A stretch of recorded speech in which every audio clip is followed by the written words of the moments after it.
Hello, everyone. Here we are with the kindness games. Woo woo! Oh, you gotta say it Overtime. like the kindness games. That's right. Overtime.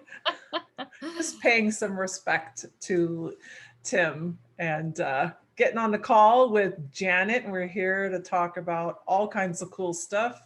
And on our call today, we're talking about networking and just want to have a conversation around networking pre-pandemic, networking post, and want to hear your thoughts, Janet, about kind of like what you're thinking about in the space, considering I know that there's a lot of security professionals that are getting ready to go back to some conferences and oh my goodness, back to humans? What do I do?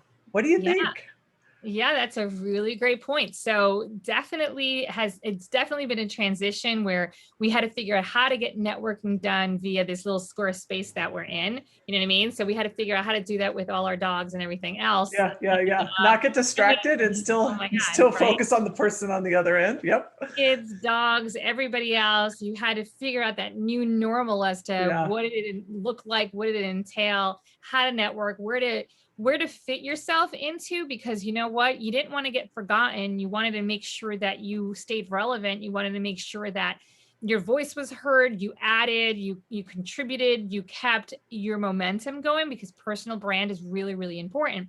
So that's something that we found ourselves being challenged on to, hey, what do we do? How do we create this?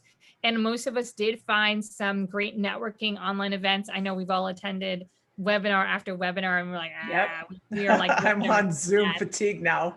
Right. And what's interesting is now that I even see that back in the day before the pandemic, whenever you needed to make a call, you would just make a call, and that call would be like, da, da, da, and you would talk to somebody, and I would, walk around the house, or I would, walk around the office. And now, even after Zoom, there's no such thing as just a phone to phone call, really. Everything has to be either on video or it's nothing. You know what I mean? It's very strange to pick up the phone and say, hey, what are you doing? Right. Shall we meet for lunch? Shall we meet for coffee? Let's hang out. Yeah. Exactly. So it's been very, very strange. And now that we're slowly coming out of this pandemic, well, actually a little bit faster than what we were doing. Sure. I just returned from the PSA Tech show, and it was great to have a physical, contact. And they did it very interestingly, where the color of the lanyards told the person how comfortable you were with touching somebody, or, handshake, or hug, or nothing, or just 6 fist feet. bump. Yep.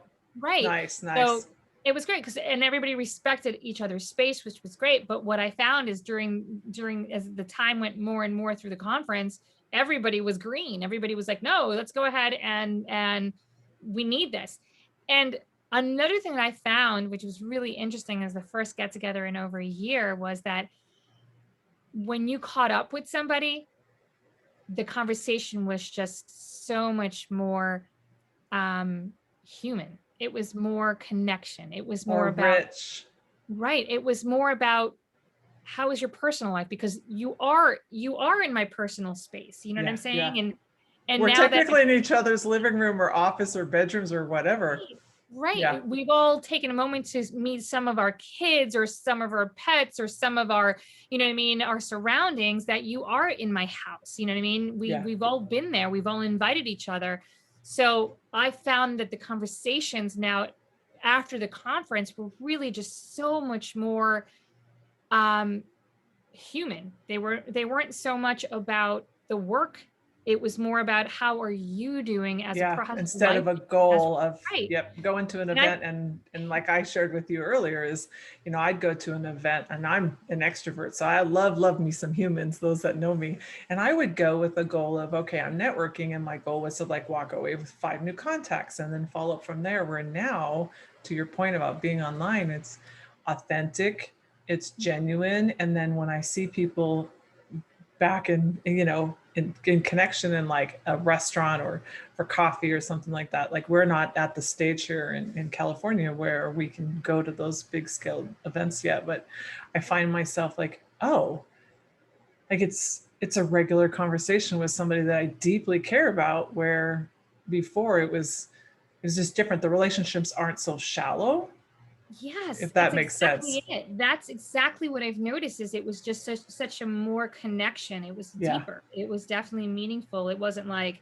just the natural going through the motions, the process. You really got at, I think we all learned how to truly check in on one another or ask the right questions finally to really forge that incredible relationship that we've needed to. And it was great to see that kind of transition, for it, where it wasn't like, I'm like, oh, you do care. I'm like, oh, you have been paying attention. Oh Yeah. yeah, and you kind of catch people up, and people are craving that attention that they just open themselves up. And it was amazing. It was just really great to see everybody.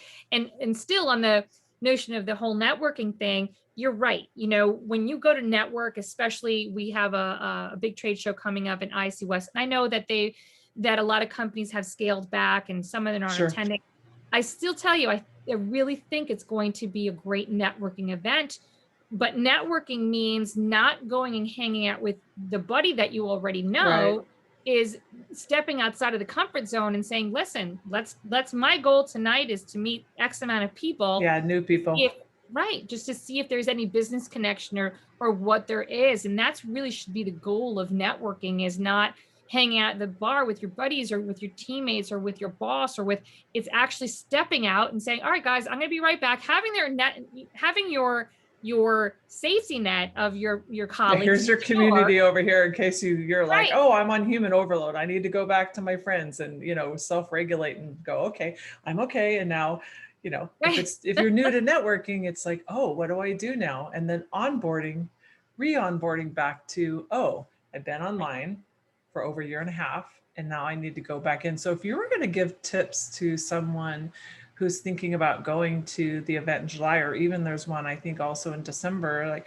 what suggestions would you give to them to, because some people are being re-onboarded for the first time back Right. into like an in-person event. Like how would you share with them how you did it and how, you're thinking about continuing to do it as you move forward? Because this is a shift.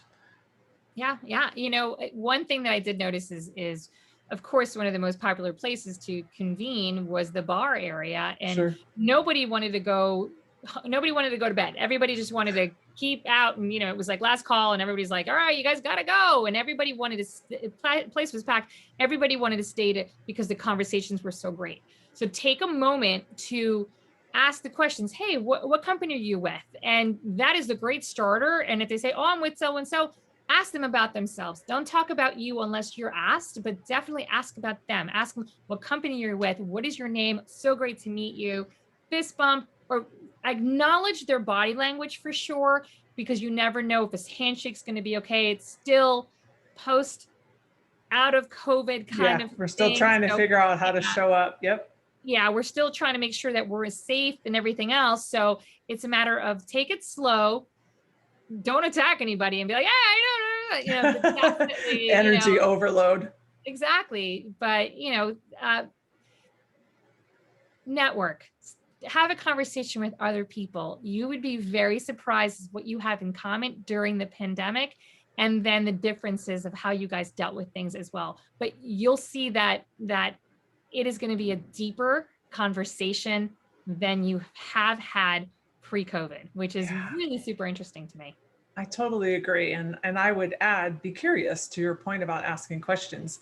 You can know from the past that when you've been at events and you walk up and somebody's only talking about themselves, you really want to learn about the other person, because then you're being others focused. So I know for me, to your point, I'm curious. I'll normally walk up, I'll watch body language, I'll figure out where I could pivot into, and then I'll ask a question. I'll listen to what's being said, and then I'll ask them more questions. Oh, so, I see you work for X security company. Can you tell me a little bit more about what you do?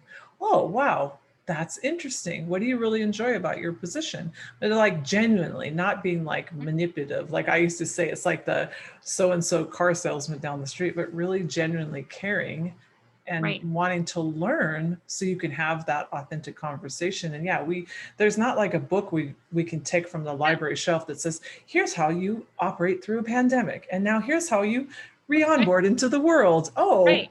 you got to And manage your energy. And Yeah, even probably a very popular question is going to be like, is this the first time you come out? You know what I mean? Is this the first time you're out on an event? You know, because that was definitely one of the most popular questions was like, is this your first time out? Like, yes, this was my first time out. You know what I mean? And some, you know, the next show you go to or the next dinner you go to or whatever event you go to. I mean, that's a popular question. I'm like, have you been to many events or is this your first event? Yeah. You know what I mean? And that's something like, oh, no, it's my first one. Well, what do you think? How do you feel? You know, did you try, you know, or you take a look at somebody's badges, like, where are you from? Oh, great. And then you find the commonality between the connection of where they're from and where you're from. Yeah. Or you ask the question, is this your first time is this your first event since COVID?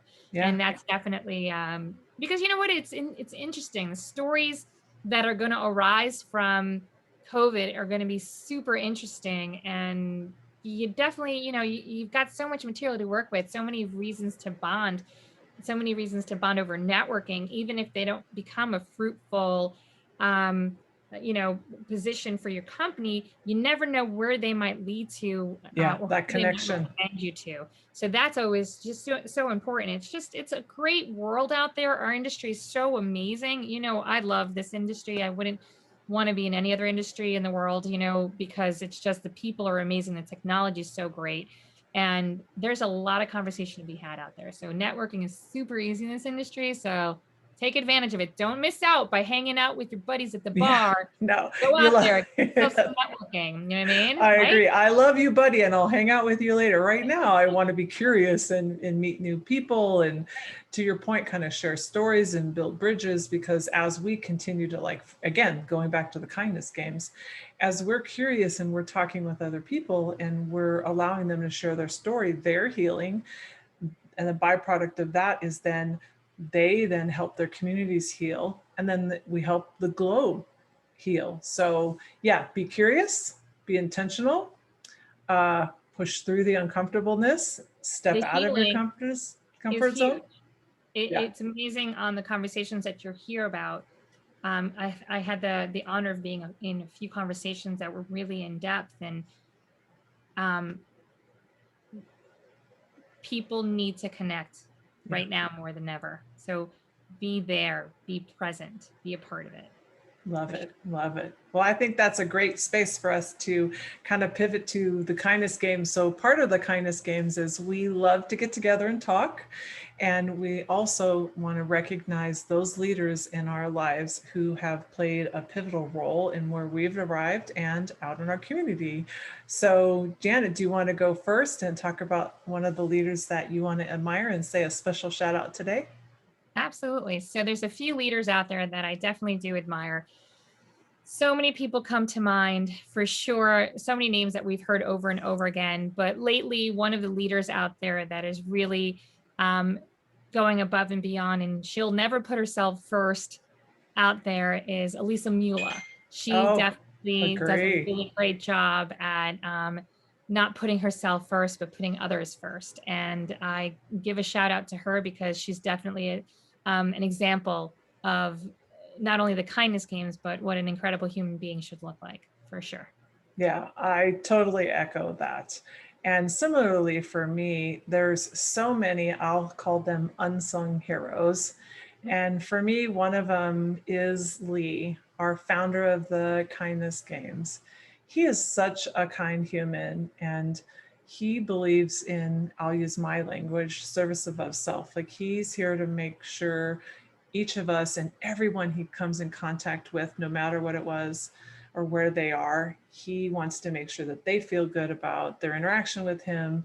And he really wants to elevate them and encourage them to really step into their leadership role and own it. And he's done that for me and so many other members of the Kindness Games and his community. So I just want to say a special shout out to you, Lee, for being courageous and stepping into your own leadership and realizing that when we have a platform for leaders to really own their space, the impact is on their team, on themselves, and on their community. So with that, I want to thank you for chiming in today. Janet, thanks for coming on. And thank you so much. Yeah, be kind. Join us on the Kindness Games, one post for 30 days. And Coach Kat out. Thanks.